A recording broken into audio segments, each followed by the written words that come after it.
Hello friends, welcome to next lecture in kinematics of machines. So in this video lecture, we shall be seeing the instantaneous center of velocity, that is the theory or the concept of instantaneous center of velocity. So please stay tuned with this video lecture. Before we begin with this lecture, I request you to please subscribe to this YouTube channel if you have not yet subscribed. Also, click the bell icon for receiving the notification of latest videos on this channel. Also follow us on Twitter, Instagram and like our Facebook page. The links are in the description below. So friends, let's begin with this video lecture.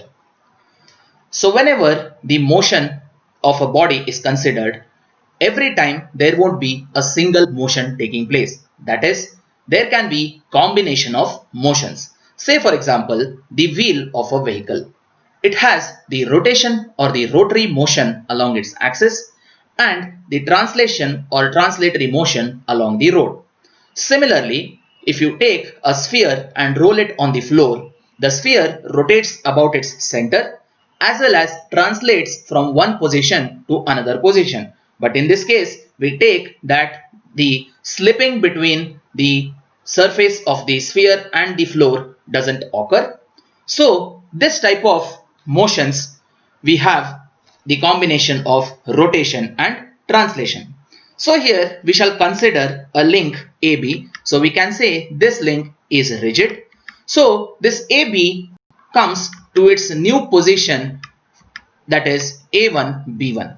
Now here it takes into matter the two positions, that is the translatory motion, that is AB to A1 B dash, and a rotary motion about point A1 from A1 B dash to A1 B1. So you have the two or the single translatory motion here and then a rotary motion taking place.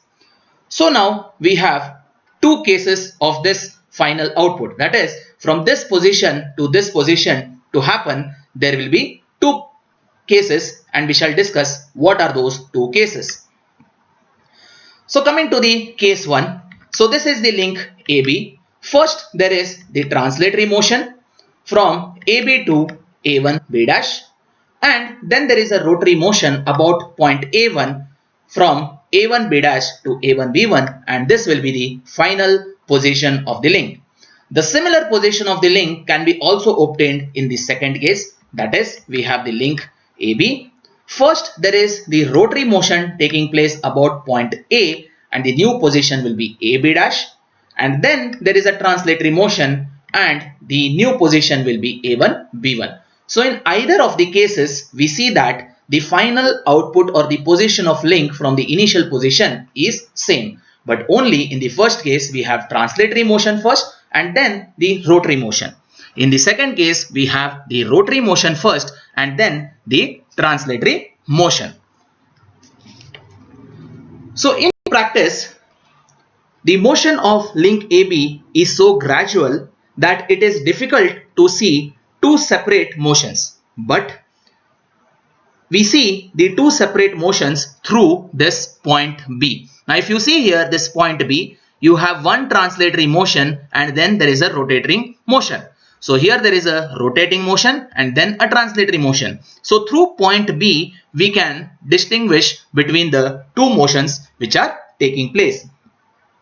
Thus this combined motion of rotation and translation of the link AB may be assumed to be the motion of pure rotation about some center, we call it as I, and this is known as the instantaneous center of rotation. It is also called as the centroid and sometimes it is also called as the virtual center. The position of the instantaneous centers may be located and we shall discuss how this is located. So here again we take the link AB which has this rotary motion or this new position to A1 B1. Now since the points A and B of the link has moved to A1 B1 respectively under the motion of rotation as we have assumed here, therefore the position of the center of rotation must lie on the intersection of the right bisectors of the chord, that is the bisectors of the chord AA1 and BB1.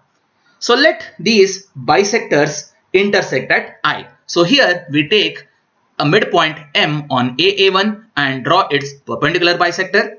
We take midpoint N on BB1 and take its perpendicular bisector. So wherever these two bisectors intersect, we locate the point of instantaneous center, that is this bisector and this bisector intersects, we get this instantaneous center I.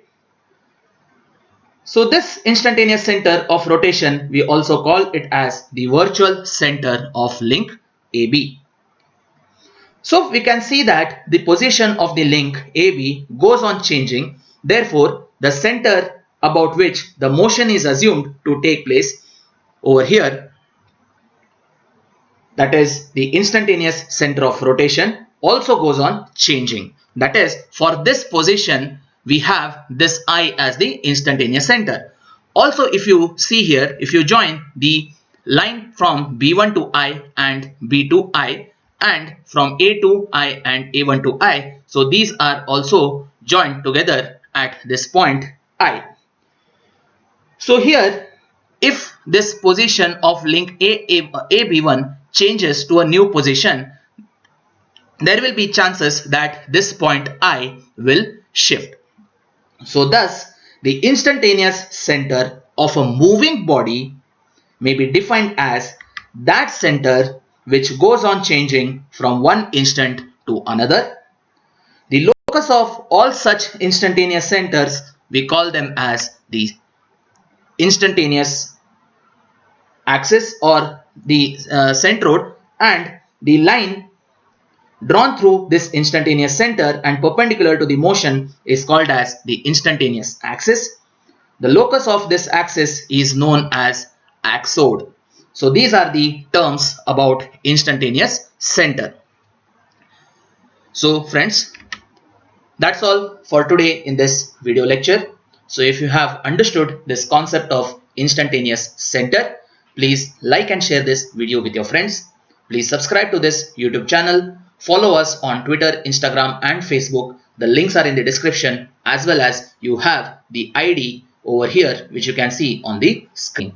So thank you very much.